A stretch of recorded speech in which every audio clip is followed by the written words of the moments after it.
Comerciantes de Ribeirão Preto temem a suspensão do sistema drive-thru nas lojas. A possibilidade de proibição foi levantada pelo prefeito Duarte Nogueira. Ontem, durante reunião, entidades definiram restrições na quarentena. Em tempos de confinamento, o jeito é cultivar a criatividade para amenizar os prejuízos causados pela pandemia de coronavírus. Seu Lúcio, dono dessa loja de brinquedos em Ribeirão Preto, investiu no atendimento online e no drive-thru para manter as vendas na quarentena. O cliente nem sai do carro para pegar o produto. O drive-thru está sendo um bom resultado para nós no momento. A venda pela internet, que a gente também está se esforçando, a gente está procurando tudo que pode se fazer para ter o mínimo possível de venda, né, para manter as despesas, para manter a equipe de funcionários, porque não é fácil a gente desprezar uma equipe tão forte que a gente conseguiu ao longo do tempo, para depois ter que arrumar outros. Então a gente está fazendo de tudo, se agarrando onde pode. O drive-thru também foi a saída encontrada por outros lojistas, que agora temem a suspensão do sistema. A possibilidade de proibição foi levantada pelo prefeito Duarte Nogueira, devido ao aumento no número de casos da Covid-19 na cidade. O Sindicato do Comércio Varejista acredita que uma medida mais restritiva como essa possa quebrar de vez a economia do município. Só uma rede shopping aqui em Ribeirão Preto emprega 7 mil pessoas. A única forma que eles estão utilizando hoje é o delivery do drive-thru. Se você proibir o drive-thru, que muita gente quer ir até lá buscar, vai inviabilizar muitos negócios. A gente não pode esquecer, por exemplo, que um shopping ele é constituído de algumas lojas âncoras, mas são várias pequenas empresas. Então você está prejudicando muita gente, muitas famílias. E você vai prejudicar essa fase que nós estamos trabalhando de forma até de catequese, principalmente para o pequeno lojista. Os shoppings também tiveram dificuldade para plantar o drive-thru lá dentro, então seria um passo para trás, e isso não vai evitar aglomeração e não vai contribuir em nada para o problema que está acontecendo agora com esse número excessivo de pessoas contaminadas. Um levantamento feito pela Associação Comercial com os dados do CAGED e do Ministério da Economia apontam que entre março e maio a cidade perdeu 8.552 postos de trabalho. Na macro-região, foram extintas 13 mil vagas, empregos que podem levar anos para serem recuperados. Nós tínhamos uma ideia inicial que a quarentena fosse durar uma quarentena, que já é um trimestre inteiro perdido, tá? E a gente não vê uma luz no fim do túnel, vemos algumas notícias aí animadoras, mas talvez de maturação mais de médio e longo prazo, não no curto prazo. E quanto mais tempo se espera para que isso seja revertido, pior será, com certeza. Desde o início da semana, se discute o endurecimento das regras de isolamento social. Por isso, ficou definido que o Ministério Público deveria encaminhar à Prefeitura um ofício com medidas para adotar uma quarentena mais rígida. As sugestões foram definidas em reunião online, com a participação de diversas entidades.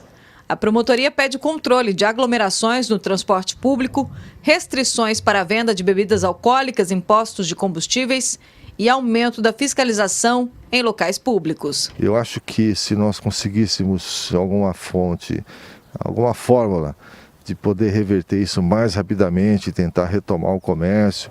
A indústria está fazendo o seu papel, ela cresceu 7%, aí nós vimos. Então, existe sim um esforço da classe empresarial para que isso aconteça, mas no fundo, se continuar como está e essas medidas restritivas se durarem muito mais tempo, eu tenho dúvidas sobre a catástrofe que a gente vai ter, principalmente no mercado de emprego. O prefeito foi convidado a esclarecer os pontos apresentados pelo MP, mas a assessoria de imprensa informou que não seria possível. Duarte Nogueira deve divulgar quais medidas serão adotadas nesta sexta-feira. Ximene Osório para o Jornal da Clube. Agora ao vivo, Rafael Aguiar traz mais informações. Rafael, a situação do comerciante de Ribeirão Preto, se essas propostas forem aprovadas, vai piorar, né? Exatamente, né? A gente teme para que não seja como o Zé Rita Moreira disse na matéria, né? Que seja uma catástrofe se isso continuar da forma que está. Para falar um pouco mais sobre esse assunto, a gente conversa agora com o presidente da Associação Comercial e Industrial de Ribeirão Preto, Dorival Balbino. Dorival, explica para a gente: acabar com o sistema drive-thru e impor medidas mais rígidas de quarentena seria maquiar o lockdown na cidade? Boa tarde. Boa tarde. Bem, A culpa toda da doença, do espalhar o vírus, tudo é do comércio, é da atividade produtiva. Quer dizer, tudo que eles estão fazendo, não tendo criatividade, começa a fechar, matando a galinha dos ovos de ouro, gerando mais desemprego, gerando mais fechamento de loja, quando na realidade a culpa não é do comércio, a culpa não é da atividade produtora. A atividade produtora está pagando impostos. Agora, eu estive em uma live, eu vejo que só tem funcionário público defendendo o lockdown, só funcionário público. Eu não vi um da iniciativa privada defendendo esse fechamento. Acontece que funcionário público não tem risco de demissão, tem o salário pago em dia, não tem boleto para pagar, não tem empregado para pagar, não tem impostos para pagar. Então é fácil, eu convidaria os funcionários públicos para que pulasse para o lado de cá, para o lado dos empresários, e viesse viver a nossa vida aqui para saber se eles iriam defender o lockdown, se eles iriam defender todas as restrições que estão sendo feitas para a atividade produtora. Isso realmente é muito fácil, falar de cátedra. Professor universitário defendendo o lockdown, eles estão ganhando, não tem risco de desemprego e não estão trabalhando, porque as faculdades estão fechadas.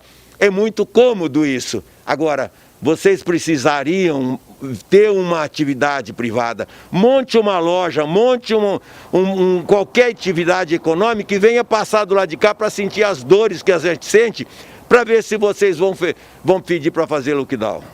Dorival, quais seriam os reflexos dessa medida de proibir as vendas pelo sistema, caso fosse adotado pela Prefeitura? Cada vez que se adota uma medida restritiva dessa, é mais postos de trabalho sendo fechados, é mais lojas sendo encerradas suas atividades. Nós acreditamos que precisa ter um meio termo. Hoje nós temos 5.200 e poucos, 5.300 contaminados em Ribeirão e já temos mais de 8.000 desempregados. Então isso é que tem que ver. Estão olhando um lado e na realidade, volto a falar, quem defende todas as iniciativas restritivas da atividade produtiva é funcionário público. Eu acho que nós que pagamos a conta, nós que pagamos o salário de vocês, nós somos muito pouco ouvidos. Isso realmente é alguma coisa que tem que mudar. Eu acho que tem que mudar, o comércio e a indústria tem que se unir e tomar uma providência, uma decisão do que fazer. Não é possível que nós ficamos à mercê das decisões de funcionário público. Só funcionário público é que decide a nossa vida e quem paga os impostos somos nós. Querem limitar o número de passageiros, mas não seria melhor aumentar a frota? Bem, limitar o número de passageiros é algo que nós defendemos desde a primeira entrevista. Mas limitar de que forma? Os ônibus voltam a rodar no horário normal, porque estão fazendo horário de domingo e com 40% da frota. Vamos pôr 100% da frota e vamos voltar aos horários normais. E limitar que sente um passageiro em cada banco, porque o shopping tem limitação de público, no estacionamento do shopping tem limitação de carro, as lojas do centro têm limitação de entradas. Todos os lugares têm limitação, menos no ônibus. Então, tem que ter alguma coisa que tem que ser explicado nessa história. Dorival, obrigado pela sua participação, mais uma vez aqui no Jornal da Clube.